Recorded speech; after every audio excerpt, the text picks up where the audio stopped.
जहां कार्तिक मास की भक्ति अब ज्ञान और श्री कृष्ण प्रेम में बदल जाती है। कार्तिक मास ने हमें भक्ति का दीप दिया, अब मार्गशीर्ष मास हमें ज्ञान और प्रेम का प्रकाश देगा। हे प्रिय भक्तों, अब मार्गशीर्ष मास प्रारंभ हो गया है। यह महीना भगवान श्री कृष्ण को अति प्रिय है। इस मास में कथा सुनने और हरि नाम का जाप करने से मन में शांति आती है, घर में सुख समृद्धि बढ़ती है और जीवन में भक्ति तथा ज्ञान दोनों का संगम होता है। मां से कहा, बेटी तू श्रद्धावान है, इसलिए मैं तुझे वर देती हूँ। आज अघन मास का पहला गुरुवार है, तू महालक्ष्मी व्रत कर, तेरे जीवन में सुख और वैभव आएगा।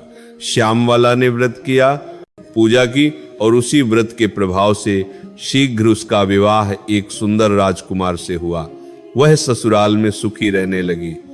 उधर रानी पर मां का प्रकोप हुआ, राज्य में अकाल पड़ा, धन समाप्त हुआ, राजा रानी दरिद्र हो गए। रानी बोली, राजन, हमारा दामाद बड़ा राजा है, चलो उसके पास चले, वह हमारी मदद करेगा। वे दोनों गए। रास्ते में तालाब के किनारे विश्राम किया। नगरवासियों ने उन्हें देखा और श्यामवाला को समाचार दिया। श्यामवाला दौड़ी आई, माता पिता को सम्मान दिया, रत्नों और स्वर्ण से स्वागत किया। पर जब राजा रानी घर लौटे तो देखा कि स्वर्ण की जगह घड़े में कोयले भरे हैं। यह मां का प्रकोप था। रानी ने पश्चाताप किया। अगहन मास का अंतिम गुरुवार आया। उसने स्नान कर श्रद्धा से महालक्ष्मी व्रत किया, पूजा की, कथा सुनी, दान दिया।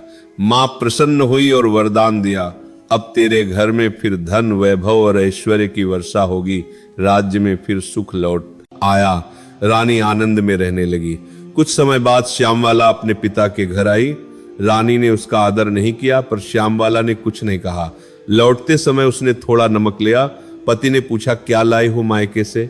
वह बोली, वहां का सर लाई हूं। दूसरे दिन बिना नमक का भोजन बनाया। पति ने कहा, भोजन फीका है। उसने नमक डाला और स्वादिष्ट हो गया। श्यामवाला बोली, जैसे भोजन बिना नमक के अधूरा है, वैसे जीवन बिना मां लक्ष्मी की कृपा के अधूरा है। पति मुस्कुराया और बोला, सत्य कहा, लक्ष्मी कृपा ही जीवन का सार है। जो भक्त मार्गशीर्ष मास के गुरुवार को श्रद्धा और भक्ति से श्री महालक्ष्मी व्रत करता है या यह कथा सुनता सुनाता है, उसके घर से दरिद्रता दूर होती है और मां लक्ष्मी सदा उसके गृह में निवास करती हैं। प्रेम से बोलिए, श्री महालक्ष्मी माता की जय। पुरातन काल में एक महान धर्मात्मा और प्रजावत्सल राजा हुआ जिसका नाम था मोरध्वज। उसके राज्य में न कोई भूखा था, न नंगा, न ही दुखी, सब समृद्ध और प्रसन्न थे, क्योंकि उस राज्य में हर घर में महालक्ष्मी की आराधना होती थी। मार्गशीर्ष मास का आगमन होते ही पूरा नगर सुनहरे दीपों से सज जाता। घर घर में कलश स्थापित होते और स्त्रियां गीत गाती, आओ लक्ष्मी माता आओ। हमारे घर कहा जाता है कि स्वयं माता लक्ष्मी उस दिन स्वर्ग लोक से पृथ्वी पर उतरती हैं और जिनके घर में सच्ची भावना से दीपक जलता है वहां निवास करती हैं। एक बार उसी राज्य में एक निर्धन ब्राह्मण दंपति रहते थे। पति दिन भर भीख मांगकर जैसे तैसे अन्न जुटाता और पत्नी ईश्वर का स्मरण करती। वह हर गुरुवार लक्ष्मी जी की पूजा करना चाहती थी, परंतु गरीबी ने उसे रोक रखा था। एक दिन उसने मन में दृढ़ निश्चय किया, अब चाहे मेरे पास कुछ ना हो, पर मैं इस मार्गशीर्ष गुरुवार को माता का व्रत अवश्य करूंगी। वह सुबह जल्दी उठी, नदी में स्नान किया, एक मिट्टी के कलश को धोकर उसी दो लोके गुरुवार को कराने थे। वह करानी दल्ला पर प्रभात की से देवी का प्रतीक मानकर रख दिया। उसने तुलसी के पत्ते, हल्दी की बिंदी और अपने फटे आंचल का टुकड़ा ही वस्त्र बनाकर माता को अर्पित किया। आंखों में आंसू और हृदय में प्रेम था। वो बोली, हे महालक्ष्मी माता, मेरे पास सोना नहीं, चांदी नहीं, लेकिन मेरा मन आपके चरणों में समर्पित है। कृपा करे माता। उसी रात जब वह थका कर सोई तो उसके स्वप्न में माता प्रकट हुई। स्वर्णमय आभा कमल का आसन और हाथों में कमल पुष्प लिए वे मुस्कुराते हुए बोली, वत्से तेरी भक्ति ने मुझे प्रसन्न किया है, मैं तेरे घर में स्थायी रूप से निवास करूंगी। अगली सुबह जब वह जागी तो उसके छोटे से कुटीर में चमत्कार हो चुका था। फर्श पर चांदी के सिक्के, कोने में अनाज के बर्तन, दीवार पर सजे वस्त्र और सुगंध से महकता वातावरण, पति भी स्तब्ध रह गया। दोनों ने माता को नमन किया और गांव वालों को यह समाचार दिया। सबने आकर देखा कि सचमुच लक्ष्मी माता ने उस निर्धन दंपति पर कृपा की है। गांव की स्त्रियां चकित थीं।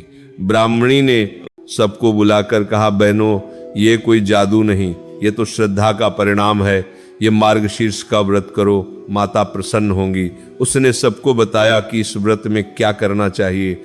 प्रातः स्नान कर घर की सफाई करो, पीले वस्त्र धारण करो, स्वस्थ स्थान पर माता की मूर्ति या चित्र स्थापित करो, गंध पुष्प दीप धूप फल और नैवेद्य से पूजन करो, फिर ओम श्री ह कम श्री लक्ष्मी नमः का जप करो और कथा श्रवण करो।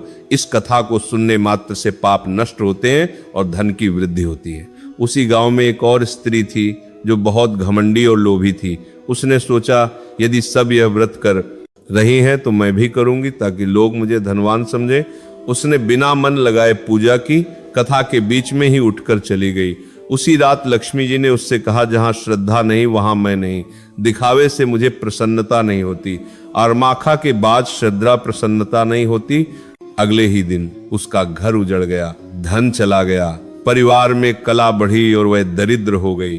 तब सबने जाना कि लक्ष्मी केवल वहां रहती हैं जहां सच्ची भावना होती है। इसके बाद से पूरे राज्य में यह व्रत अत्यंत श्रद्धा से मनाया जाने लगा।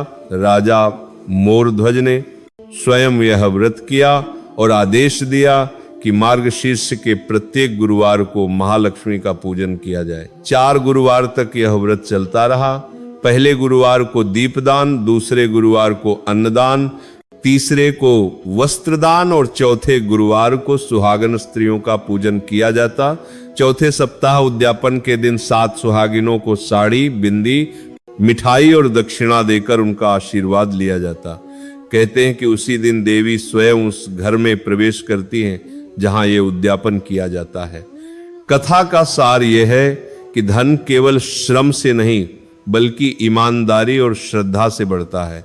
लक्ष्मी जी कहती हैं, मैं वहां नहीं रहती जहां हाल से कला या असत्य हो, मैं वहीं वास करती हूं जहां स्वच्छता, भक्ति और प्रसन्नता हो। अंत में माता ने वरदान दिया, जो भी मार्गशीर्ष के 4 गुरुवार को श्रद्धा और नियम से मेरा पूजन करेगा, उसकी आयु, आरोग्य और ऐश्वर्य तीनों की वृद्धि होगी। उसके घर में सदा धन धान्य रहेगा। उसके पितरों को स्वर्ग और वंशजों को सुख प्राप्त होगा। उस दिन से यह व्रत महाराष्ट्र, गुजरात, उत्तर भारत और दक्षिण भारत तक फैल गया। आज भी हर वर्ष मार्गशीर्ष के महीने में जब पहला गुरुवार आता है तो हर घर में दीप जलाए जाते हैं, स्त्रियां गाती हैं, जय जय महालक्ष्मी माता, धन की वर्षा कर माता। ऐसा विश्वास है कि यदि कोई भक्त इस कथा को श्रद्धा से सुन ले तो उसके घर में माता लक्ष्मी का स्थायी निवास होता है। भक्तों, यही है मार्गशीर्ष महालक्ष्मी व्रत कथा, एक ऐसी पावन कथा जो हमें सिखाती है कि सच्ची भक्ति ही सबसे बड़ा धन है और श्रद्धा से किए को रहा पने लक्ष्मी, यू पारने पत्तरोरा तारोरा, तमु को करार पने लक्ष्मी, बनु को कुर्रा को कर की बाप करती है। आ गया एक दीप भी सोने के महलों से अधिक उजाला देता है। जय श्री महालक्ष्मी माता की जय। भक्तों, अब आप सब प्रेम से बोलिए, श्री महालक्ष्मी माता की जय। भक्तों, जब कार्तिक मास की चांदनी धीरे धीरे अपनी उजली किरणें समेट लेती है और शीत थुतु का मधुर स्पर्श धरती को ढक लेता है, तभी आरंभ होता है यह पवित्र समय जिसे स्वयं भगवान श्री कृष्ण ने अपना प्रिय मास कहा है। मसाना मार्गशीर्ष सोहम, अर्थात सभी महीनों में मैं मार्गशीर्ष हूं। यह मास धन, भक्ति और मोक्ष देने वाला है। इस मास की आराधना से न केवल सांसारिक कष्ट दूर होते हैं बल्कि आत्मा को दिव्यता की अनुभूति भी होती है। कथा सुनिए श्रद्धा और प्रेम के साथ। बहुत समय पहले भारत भूमि में एक नगर था जहां एक ब्राह्मण देवदत्त अपनी पत्नी सती स्वरूपा और 2 छोटे बच्चों के साथ रहता था। वह वेद शास्त्रों का विद्वान था लेकिन अत्यंत दरिद्र घर में अन्न का एक दाना भी कभी कभी नसीब होता था। फिर भी वह प्रतिदिन भगवान विष्णु का नाम लेकर नित्य संध्या और जप करता था। उसकी पत्नी भी धर्मनिष्ठ थी, परंतु निर्धनता ने दोनों को तोड़ रखा था। एक दिन भूख से व्याकुल होकर जब बच्चों ने रोना शुरू किया, तब देवदत्त का हृदय भर आया। वह मंदिर की ओर चल पड़ा और भगवान श्री हरि के चरणों में गिरकर बोला, हे करुणानिधान, मैंने सदैव आपका नाम लिया, किसी का अहित नहीं किया, फिर भी मैं निर्धन क्यों हूं? मेरे बालक भूख से रोते हैं, क्या मेरा कोई उद्धार नहीं? उसके आंसू भूमि पर गिरे और मंदिर में एक दिव्य प्रकाश फैल गया। उसी प्रकाश से एक तेजस्वी ब्राह्मण प्रकट हुए। उनके मुख पर सौम्यता थी, नेत्रों में करुणा और मुख से मधुर वाणी प्रवाहित हो रही थी। वे बोले, वत्सोदत्त, तेरे पूर्व जन्म के कर्मों ने तुझे यह दरिद्रता दी है, परंतु अब तेरे जीवन में प्रभु की कृपा का समय आ पहुंचा है। मार्गशीर्ष मास आने वाला है, जो स्वयं श्री कृष्ण को पालते कर्मों ने आप पर चा रही है, रिय है। यदि तू इस मास में नियम पूर्वक स्नान, दान, जप और दीप दान करेगा तो तेरे सारे पाप नष्ट हो जाएंगे और धन धान्य से तेरा घर भर जाएगा। देवदत्त ने विनम्र होकर पूछा, गुरुदेव कृपा कर बताइए, इस मास में कौन से कर्म सर्वश्रेष्ठ माने गए हैं? दिव्य ब्राह्मण बोले, हे पुत्र, मार्गशीर्ष मास के प्रत्येक दिन प्रातः ब्रह्म मुहूर्त में स्नान कर तुलसी के पौधे को जल चढ़ा दीप जलाकर श्री कृष्ण का नाम ले। सोमवार, गुरुवार और एकादशी के दिन उपवास रख गाय को चारा दे और गरीबों को अन्नदान कर विशेषित ओम नमो भगवते वासुदेवाय मंत्र का जप करना। यह मंत्र तुझे दरिद्रता से मुक्त कर देगा। इतना कहकर वे दिव्य ब्राह्मण अंतर्धान हो गए। देवदत्त ने उसी क्षण से यह संकल्प लिया कि वे पूरे मार्गशीर्ष मास का व्रत पूर्ण श्रद्धा से करेगा। अगले दिन से उसने स्नान, जप, तुलसी पूजन और दीपदान का नियम प्रारंभ किया। हर प्रातः गंगा जल से स्नान कर गोविंद, माधव, दामोदर नामों का उच्चारण करते हुए वह दीपक जलाता और भगवान से विनती करता, हे विष्णु, मेरी दरिद्रता का नाश करें, मेरे जीवन में अपनी कृपा का प्रकाश भरें। धीरे धीरे उसके घर का वातावरण बदलने लगा। एक दिन नगर के राजा ने यज्ञ का आयोजन किया और विद्वान ब्राह्मणों को आमंत्रित किया। देवदत्त को भी बुलाया गया। जब वह यज्ञ में पहुंचा तो उसकी तेज और विनम्रता को देखकर राजा ने आदर पूर्वक कहा, हे ब्राह्मण श्रेष्ठ, कृपा कर हमारे यज्ञ में आहुति दीजिए। देवदत्त ने श्रद्धा से मंत्रोच्चारण करते हुए हवन किया। तभी यज्ञ कुंड से तेज प्रकाश निकला और एक स्वर्ण पात्र प्रकट हुआ जिसमें रत्न और स्वर्ण मुद्राएं भरी थीं। राजा ने वह सब देवदत्त के चरणों में रख दिया और कहा, हे ब्राह्मण, यह सब तुम्हारे तप और भगवान श्री कृष्ण की कृपा का परिणाम है। देवदत्त की आंखों में आंसू आ गए। वह बोला, महाराज, यह सब मार्गशीर्ष मास का चमत्कार है। जो इस मास में भगवान की भक्ति करता है उस पर स्वयं लक्ष्मी जी प्रसन्न होती हैं। उसके बाद देवदत्त ने उस धन का उपयोग गरीबों की सहायता और ब्राह्मणों के दान में किया। उसके घर में फिर कभी अभाव नहीं आया। नगरवासी भी उसके जीवन परिवर्तन को देखकर बोले, देखो, जिसने मार्गशीर्ष मास में श्री कृष्ण की भक्ति की, उसके जीवन से दरिद्रता ऐसे भागी जैसे अंधकार से सूर्य के आने पर रात। तब से यह मास धन, सौभाग्य और मोक्ष देने वाला माना गया। श्री कृष्ण स्वयं अर्जुन से कहते हैं, जो भक्त मार्गशीर्ष मास में श्रद्धा से मेरा नाम लेता है, तुलसी दल चढ़ाता है, दीप जलाता है और दान करता है, उसे मैं स्वयं अपने धाम में स्थान देता हूं। इसलिए भक्तों, मार्गशीर्ष मास में एक दीपक भी यदि श्रद्धा से भगवान विष्णु को अर्पित किया जाए तो वह अनंत जन्मों का पुण्य देता है। यह मास आत्मा के जागरण का समय है, जब मनुष्य अपने भीतर के अंधकार को मिटाकर प्रकाश की ओर बढ़ता है। जो इस कथा को श्रद्धा और भक्ति से सुनता या सुनाता है, उसके घर में सुख, शांति और लक्ष्मी का वास होता है। इति श्री मार्गशीर्ष मास महात्म्य कथा अध्याय समाप्त।